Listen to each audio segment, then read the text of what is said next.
নমস্কাৰ বন্ধুসকল, স্বাগতম জনাইছোঁ আপোনালোকক মোৰ ইউটিউব চেনেললৈ।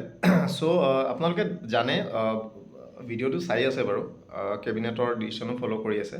চ' কোৱা হৈছিলে যে অসম চৰকাৰৰ যি আঁচনি আছিলে, আপোন ঘৰ আঁচনি আছিলে, SBI লগত মিলি তেওঁলোকে দিছিলে, যি আপোন ঘৰ হোম লোন স্কীম আছিলে।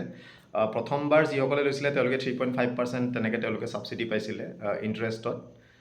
আৰু ধৰি লওক তাৰ পৰৱৰ্তী পৰ্যায়ত 1% ছাবচিডি আছিলে। অৰ্থাৎ ছাপ'জ মই ফৰ এক্সাম্পল কৈছোঁ, যদি আপোনালোকৰ 8% ইণ্টাৰেষ্ট ৰেট হয়, তাতে 7% আপুনি দিয়ে, 1% চৰকাৰে মানে আপোনাক ঘূৰাই দিয়ে। অৰ্থাৎ আপুনি 8%হে পে' কৰিব লাগে, কিন্তু যিটো ছাবচিডি এমাউণ্ট হয় 1% হওক 3.5% হওক, সেইখিনি আপোনালোকক ঘূৰাই দিয়ে পুনৰ বেংক একাউণ্টত। চ' যোৱা বছৰখিনি হৈছিলে, এই বছৰৰ তেওঁলোকে দিয়াৰ কথা কৈছিলে। আৰু ফাইনেন্সিয়েল ইয়েৰ শেষ হোৱাৰ লগে লগে কালিও বহুতে সুধি আছে যে কেতিয়া দিব।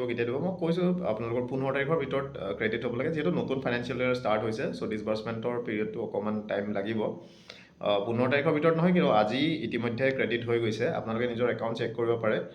আপোন ঘৰ ইণ্টাৰেষ্ট ছাবভেনশ্যন তেনেকৈ বুলি আপোনালোকৰ একাউণ্টত সেইটো ক্ৰেডিট হৈছে চাগে। বহুতৰে হৈছে, সোমাইছে পইচা। চ' আপোনালোকে চেক কৰিব। এটা কথা খালি বহুতৰ খেলিমেলি লাগিছে যে পইচাটো বহুত কম সোমাইছে। ডেফিনেটলি সেইটো কথা মই ক'বলৈ যাম।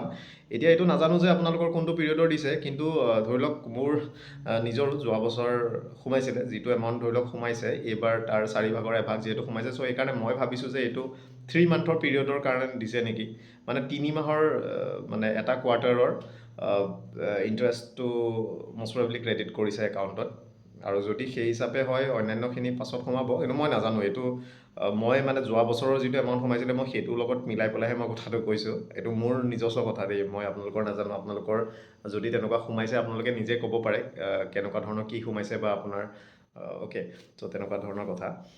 কিন্তু যিটো ধৰি লওক মোৰ পাৰ্চনেলি যোৱা বছৰ যিটো ধৰি লওক সোমাইছে, এই বছৰ তাৰ 4/4 এভাগ, মানে তেনেকুৱা বস্তুটো তেনেকুৱা আৰু। চ' সেইকাৰণে কৈছোঁ যে 3 মাহমানৰ হয়তো ক্ৰেডিট হৈছে। আৰু এইটো পইচা এমাউণ্ট ডিপেণ্ড কৰিব, ডিপেণ্ডিং আপন ইয়ৰ লোন এমাউণ্ট। আৰু মেক্সিমাম 15 lakhsলৈকেহে ছাবচিডি পায়। 15 lakhsৰ ওপৰত এইটো এনেও ছাবচিডি নাই বাৰু। 15 lakhsলৈকে আপোনালোকৰ ছাবচিডি পায়। ছাবচিডি এমাউণ্টটো সিমানলৈকে। চ' যি কি নহওক, ক্ৰেডিট হৈছে। আৰু যদি সঁচাকৈ 3 মাহৰ হৈছে বা 6 মাহৰ হৈছে, তেনেকৈ যদি দিছে, দেন বাকী থকাটো সোনকালে হয়তো আহিব।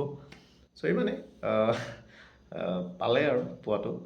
বাকী চাওক, আৰু নতুনকৈ এই বছৰ ফাইনেন্সিয়েল ইয়েৰৰ কাৰণে আপোন ঘৰৰ স্কীম এতিয়া আই ডোণ্ট থিংক এতিয়া চলি আছে। চ' মে বি নতুন চাৰ্কুলাৰ আহিব চাগে। আৰু যদি ইতিমধ্যে আহিছে, সেইটো মই গম নাপাওঁ। আপোনালোকে কোনোবাই জানে যদি সেইটো বস্তু জনাব পাৰে। অন্যান্য লোকৰো সেইটো সুবিধা হ'ব পাৰে। আৰু যিসকলে আপোন বাহন আঁচনিৰ অধীনত গাড়ী ক্ৰয় কৰিছে, যোৱা বছৰো কিছু সংখ্যকে লৈছে। চ' আপোন বাহন আঁচনিৰ আপোনাৰ পে'মেণ্টৰ যিহেতু ষ্টাৰ্ট হৈছে, বৰ বেছি দিন হোৱা নাই। এইটো 1 বছৰমান হোৱাৰ পিছতহে আপোনালোকৰ ছাবচিডি যিটো এমাউণ্ট, সেইটোৰ দিয়াৰ প্ৰচেছ ষ্টাৰ্ট হ'ব। চ' এইটো অলপমান টাইম লাগিব আপোন বাহনৰ যিসকলে সুধি আছে। চ' আপোন ঘৰৰ ইতিমধ্যে আজি সোমাইছে। চ' আপোনালোকে নিজৰ কমেণ্টটো আপোনালোকে জনাব যে কিমান সোমাইছে, কেনেকুৱা ধৰণে সোমাইছে। আৰু এইটো যদি পাৰ্ট পে'মেণ্ট হৈছে, দেন ডেফিনেটলি তাৰ পাছৰখিনি নিশ্চিতভাৱে কেইদিনমানৰ ভিতৰত বা তেনেকুৱা এটা টাইমৰ ভিতৰত সেইখিনি নিশ্চিতভাৱে সোমাব। চ' ইমানেই আছিলে। থেংক ইউ ভিডিঅ'টো চোৱাৰ কাৰণে। নতুন ভিডিঅ' এটা আকৌ লগ পাম। আজিলৈ ইমানেই।